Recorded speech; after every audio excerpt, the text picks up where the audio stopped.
Alright, what's up guys? NinjaDeathStrike here, bringing you some more Pokemon Showdown battles. A final week in RU. This is my last match that I have recorded at all, actually, so I'm going to have to try it and find some time to play this week to get a few battles ready. Maybe we'll try out NU so we can see how terrible I am there.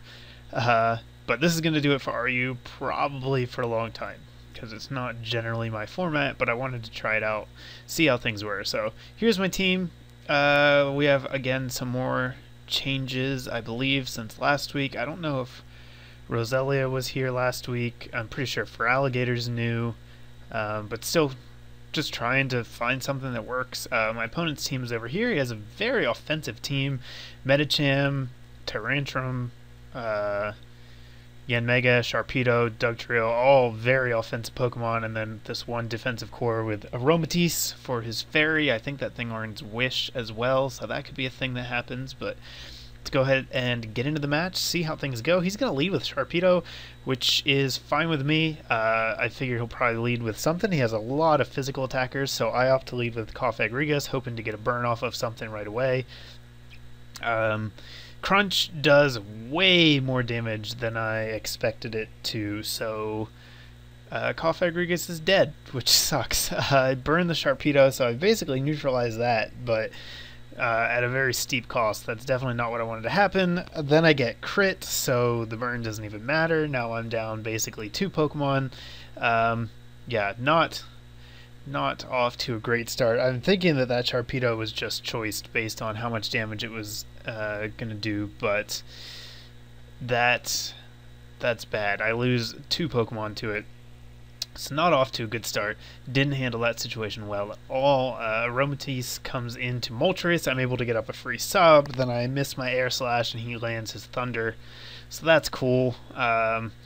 Good old RNG at work there. Do predict him to go for the Thunder again, though, so I get a free switch into Dugtrio, which is great. I'm going to be able to set up my Stealth Rocks since I have my Sash P-Ops for Toxic, which is fine. Dugtrio not going to be sticking around for a really long time, so I don't mind having him Toxic at all. I'd actually choose to switch out here so I can preserve him to maybe finish something else off. Go into Roselia, miss a Sleep Powder, so I'm doing awesome with the moves landing this match. Missing pretty much everything that can miss.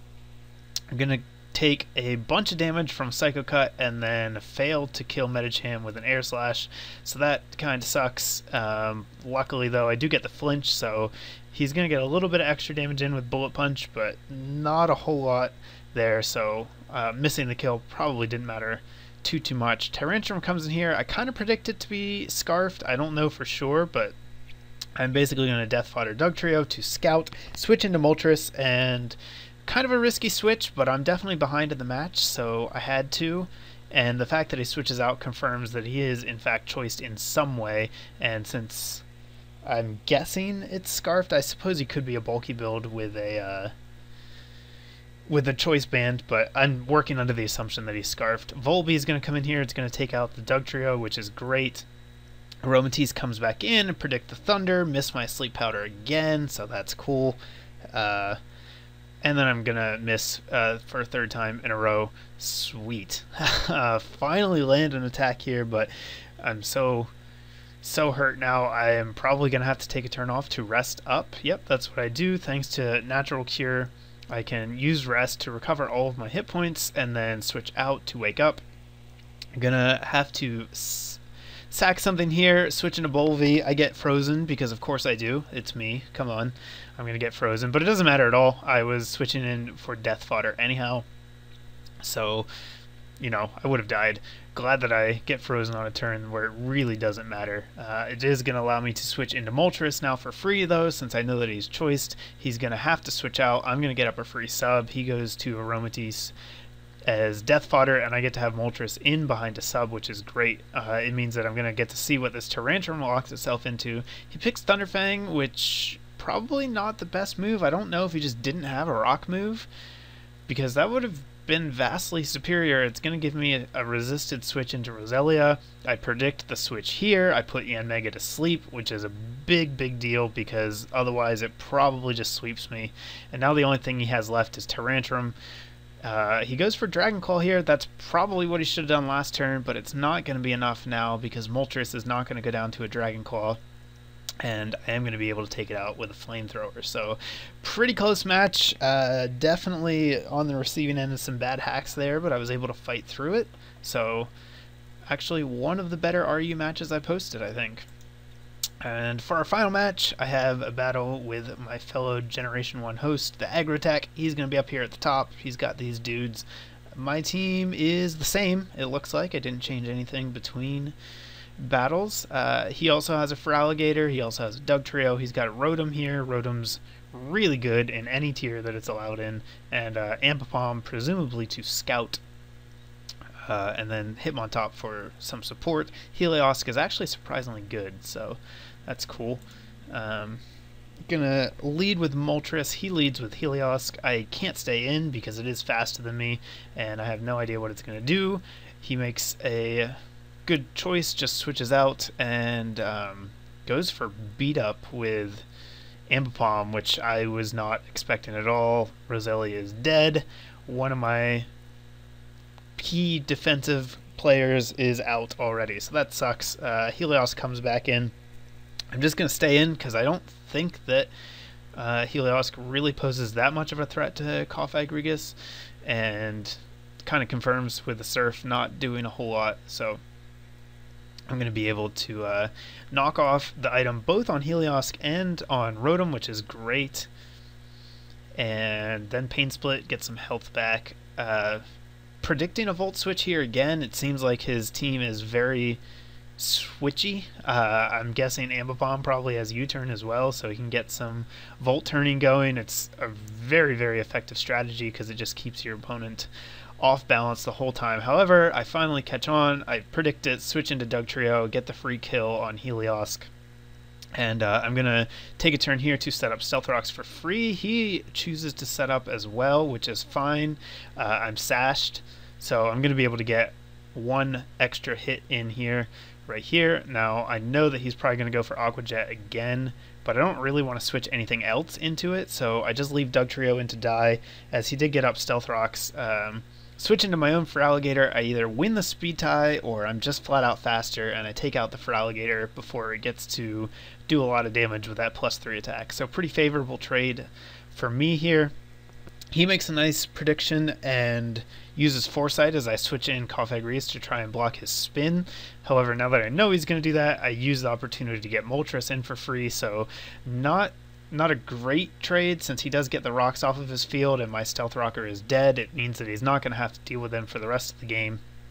However, I do get to get Moltres in and set up a sub here to hurt this Dugtrio. Now I can go into Feraligatr since I have priority. Not going to mess around. If he switches, that's fine. I just want that thing dead if I can manage it.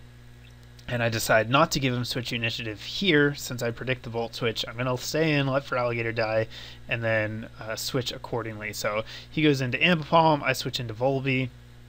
He U-turns out, and I go for a foul play. I know I'm going to get Volt Switched on here, but I really can't leave Volby in to take that. So I go into Cofagrigus, and basically I'm going to be using him as death fodder, because I know Beat Up is going to be enough to take me out. So it is going to give me a chance to get some switch advantage though, so I send Volby back out. I get Intimidated, which does not matter at all.